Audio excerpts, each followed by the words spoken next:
네, 다시 3차선 안착 시도하고 있는 우리 시장입니다. 그리고 여러 가지 이슈들 그리고 시장의 방향성 살펴봐야 될 텐데요. 오늘 최양호 현대경제연구원 고문과 함께하겠습니다. 안녕하세요. 안녕하십니까. 네. 오늘 오전 방금 전에까지 계속 열렸던 것 같은데 미중 정상회담 관전 포인트를 한번 짚어볼까요? 네, 9시 45분에 시작돼서 이제 뭐 아직 끝났는지 모르겠습니다만 하여튼 계속 지속이 되고 있는 걸로 보고요. 지금 뭐 사실 여기서 뚜렷한 무슨 합의문이 나오는 거에 대해서는 뭐 기대를 다들 시장에서는 안 하고 있었습니다.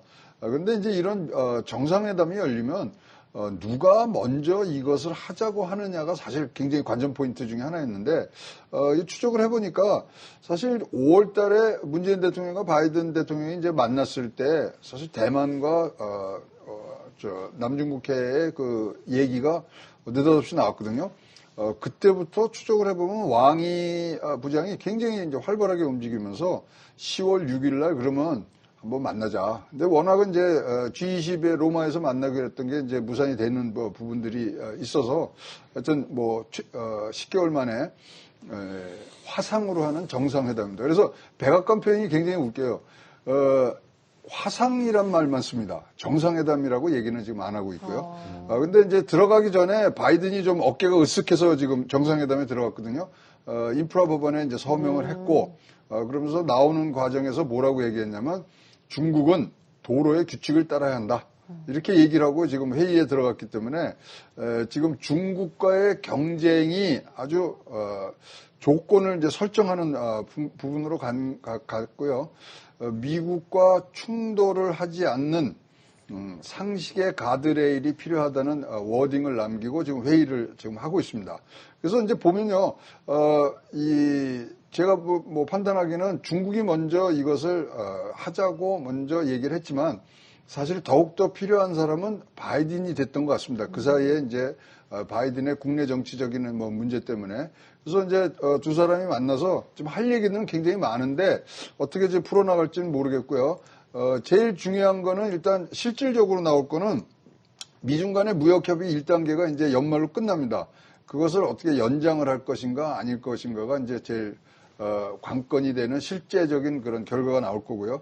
그러면 이제 중국에서는 중국 기업에 대한 제재를 어떻게 할 것이냐는 뭐 분명히 맞받아칠 거고, 그 다음에 이제 얘기하지 말자는 의제가 있는데, 바이든 대통령이 얘기하겠다 하고 들어간 게 대만 문제입니다. 그래서 대만 문제에 대해서 지금 어떤 식으로든지 얘기를 하는데 재미난 게 지금 미국 상하 의원들이 군 수송기를 타고 대만에 지금 착륙을 해 있어요. 네. 그 다음에 지금 중국이 이 대만의 항공 식별구역에 지금 뭐 비행기를 날렸고요. 16일, 17일 날 지금 중국은 대만 지역 근처에서 지금 군사 작전을 펴고 있고, 그래서 굉장히 주변 열기는 굉장히 지금 뜨거워져 있는 상황인데, 어쨌거나 블링컨하고 왕이가 어저께 전화 통화로 해서 대만 문제로 굉장히 충돌을 했다는 것이 외신에서 지금 전해지는 걸로 봐서 대만 문제까지도 나오면서 전반적으로 어떤 소위 말하는 틀을 만드는 그런 부분들이 오늘 분명히 얘기가 되지 않겠느냐 보여집니다. 네, 외신에서도 말씀하신 대로 버추얼 미팅이라 그러지 서밋 미팅이란 말은 안 썼네요. 아직까지 회의가 진행되는 거 보니까 아직 할 이야기가 아직 많이 남은 것 같습니다. 네. 지구를 움직이는 두 국가 정상이 만났으니까 할 이야기가 많겠죠.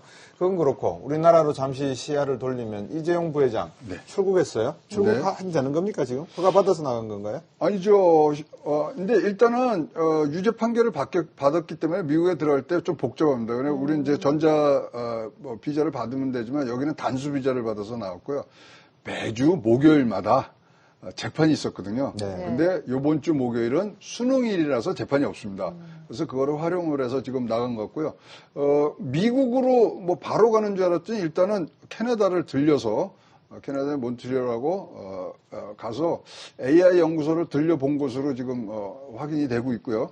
그 다음에 재미난 것은 그렇게 해서 지금 전용기 전세기가 어디가 있냐면 뉴저지에 가 있어요. 뉴저지 테트보로 공항에 지금 착륙해 있는 것이 확인이 된 걸로 봐서 보스턴과 뉴욕에 있는 화이자와 모더나를 지금 만나는 부분들을 분명히 이제 보이고요. 그것이 끝나면 이제 텍사스로 이동을 하겠죠. 그래서 텍사스에 가서 테일러시냐 오스턴이시냐 해서 시스템 반도체의 지금 증설 문제를 분명히 얘기할 것 같습니다.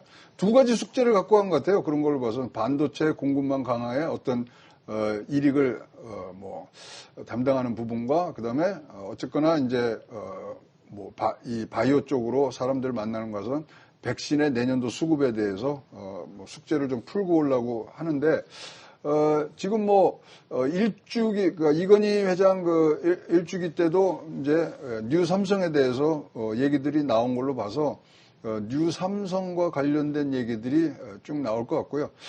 당시에도 뒷얘기들은 이제 승업을 할 수 있는 아버지보다 나은 그런 삼성을 만들기 위한 어떤 각오를 다졌다는 얘기들을 들리는 걸로 봐서는 저희들이 듣고 싶은 M&A라든가 굉장히 최고급의 인재들을 모으는 그런 성과는 두세 건 갖고 오지 않겠냐 이렇게 보여집니다. 네. 아니 반도체는 기업이니까 삼성이 투자를 하건 말건 조사하는 건 이해가 되는데 백신까지 정부가 안 나서고 민간 기업이 나서서 여기 삼바에서 생산을 하니까. 예, 하고 그리고 추석 때 연휴 때 화상회의는 지금 한 걸로 모더나 회장하고 이제 한 걸로 지금 얘기가 되고 있어서 그런저런 부분들인데요.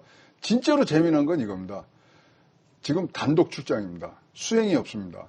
그 수행이 없으면 과거에 한 10여 차례 이런 해외여행 가는 게 갈 때 수행이 없이 가면은 굉장히 비밀스러운 그러니까 특히 대외에 붙여야 될 개인적인 미팅을 하고 오는 것들로 나중에서 이제 밝혀졌는데 네. 이번도 같은 것이기 때문에 인재를 만나서 영입을 하던가 아니면 M&A 부분 친구들 많잖아요. 또 진짜로 주커버커부터 다 친구이기 때문에 과연 그러면 오는 길에 이쪽에 샌프란시스코 실리콘밸리 쪽에 들려서 올 거냐. 이런 것도 지금 관전 포인트라고 지금 보여집니다. 그래서 여러 사람 분명히 만날 것 같고요. 반도체 용지 거기에는 이제 사인을 하고 그런 부분들로 오고 그럼 이제 다음 재판이 25일이거든요. 네. 25일 전에는 이제 한국에 귀국하는 그런 일정으로 지금 다니는 걸로 파악이 되고 있습니다. 네. 네. 그러니까 입재용 부회장이 이제 미국에 출장을 간다라는 소식이 들려오면서 이제 반도체 IT 쪽이 좀 살아나는 모습이 들었거든요. 또한 이번 주 좀 가장 큰 게 또 반도체뿐만 아니라 셀트리온의 귀한 셀트리온의 이제 강한 상승이 굉장한 시장의 이슈였습니다. 레키로나가 이제 유럽의 허가 승인을 받았고 이뿐 아니라 mRNA 글로벌 신약을 좀 공략을 하겠다라는 말까지 나왔어요. 그럼 계속해서 좀 우리 시장에서도 이 바이오에 대한 이런 강한 상승을 좀 불러일으킬 수도 있지 않을까 하는 생각이 드는데 어떻게 보고 계십니까? 근데 레키로나가 득이 될지 손해가 될지 좀 우리 봐야 될 것 같아요. 이제 레키로나는 이제 앞에 나온 머크나 화이자에서 먹는 경구용이 아니라 정맥 주사로 1시간 반을 맞아야 돼요. 그래서 사실 레키로나가 그 머크사의 경구용 그거보다 먼저 나왔으면 굉장히 히트를 쳤을 텐데 이게 치료제라고 하지만 불편하단 말이죠. 1시간 반 동안 정맥 주사를 맞아야 되니까. 네. 근데 서정진 회장이 회사를 떠나면서 자기의 마지막 작품이라고 하고 간 거거든요.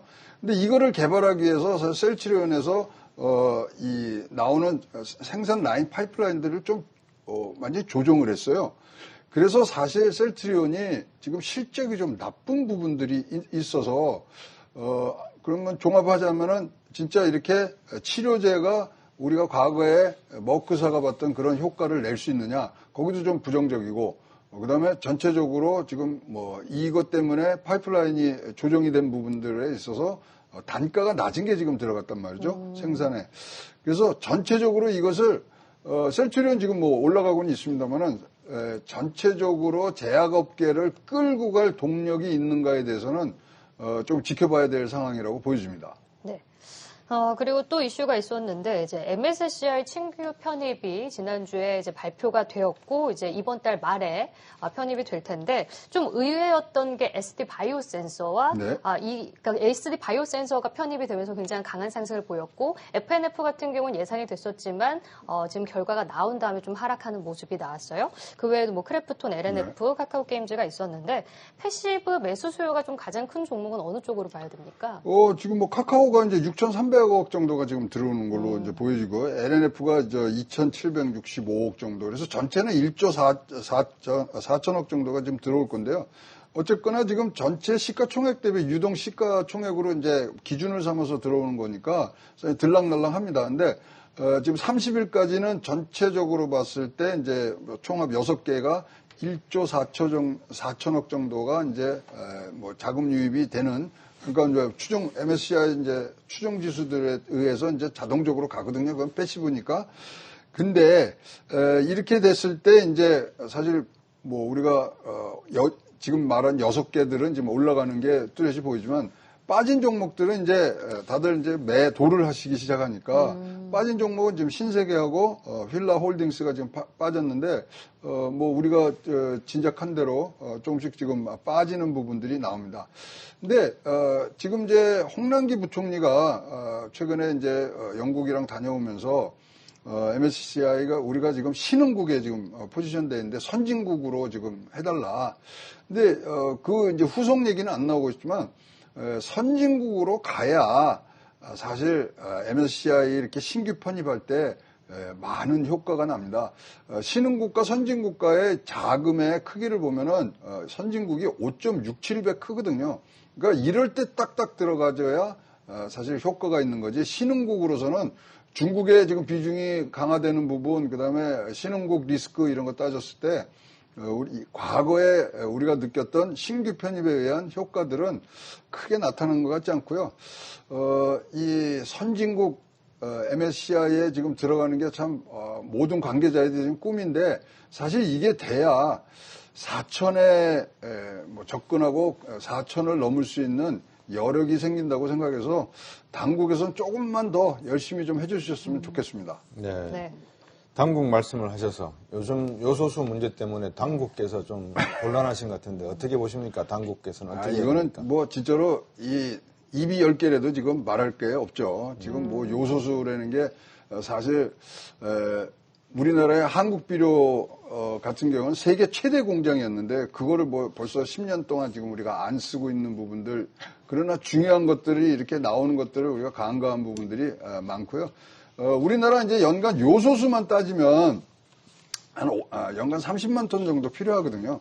근데 그러려면 월 한 2만 4천 톤 뭐 이렇게 되는 거기 때문에 사실 신경만 좀 쓰면 뭐 굉장히 뭐 구해올 때 많습니다. 이제 중국의 의존도가 높았는데 이번에 신동빈 회장이 좀 큰일 했죠. 그래서 지금 뭐 사우디나 베트남, 그다음에 일본, 인도네시아 뭐 이런 데서 1만 2천 톤 지금 확보를 했고요. 근데 요소가 1만 2천 톤 하면은 곱하기 3입니다. 3리터를 만들 수 있거든요. 물을 타는 거니까. 그래서 한 3개월 정도는 지금 뭐 넉넉하진 않아도 우리가 이제 숨통이 좀 풀린 부분인데, 지금 뭐 롯데 정밀화학이나 KG 케미칼이나 이런 데서 계속적으로 지금 만들고 있습니다만은, 이런 비상시에 쓸 수 있는 진짜 컨틴전시 플랜이 이번에 없었다는 거를 보니까, 이거 다른 공급망에서도 이런 효과들, 그러니까 이런 뭐 악재들이 나올 수 있는 부분들을 빠르게 우리가 해야 될 것 같고요. 요소수 문제, 사실 저는 제일 걱정했던 게 18일 날 전국에 트럭이 수능 문제지 갖고 갔어야 되는 거 아니에요. 그렇죠. 그게 못 갈 뻔한 거죠. 그럼 진짜 그 정도였나요? 그날 이제 다 트럭들이 물론 트럭이 가는 건데 그 정도로 요소수가 부족했나요? 부족했다 했는데 이제 풀린 거죠. 풀려서 일단 한 3개월 정도 지금 되고, 차량용 요소수는 한 5.8만 톤 정도 지금 확보가 돼 있는 상태라서 됐고요. 다행히 중국에서 12,000톤 정도를 통관 절차를 시켜줬습니다. 언제 올지는 모르는데 등등의 약간의 이제 숨통이 트이지만 근본적인 문제에 대해서는 다시 한번 우리가 백서를 기록하면서 한번 봐야 될 것이 요소수라고 보여집니다. 네. 그리고 글로벌 시장에서 좀 중요한 이슈를 짚어보면은 이번 주에 여는 총재들의 연설이 또 예정이 되어 있죠. 특히 윌리엄스 뉴욕 연준 총재, 여는 총재가 이제 내일 발표를 하게 되는데, 관련해서 이제 입장이 나오지 않겠습니까? 뭐 테이퍼링에 대한 좀 힌트라든지 금리 인상에 대한 힌트가 나올 것 같은데 어떻게 보고 계신가요? 저는 뭐 이분들 연설은 요번에 진짜 독도 안 되고 득도 안 되는 그런 뭐 약도 안 되는 부분들을 생각하는 게요.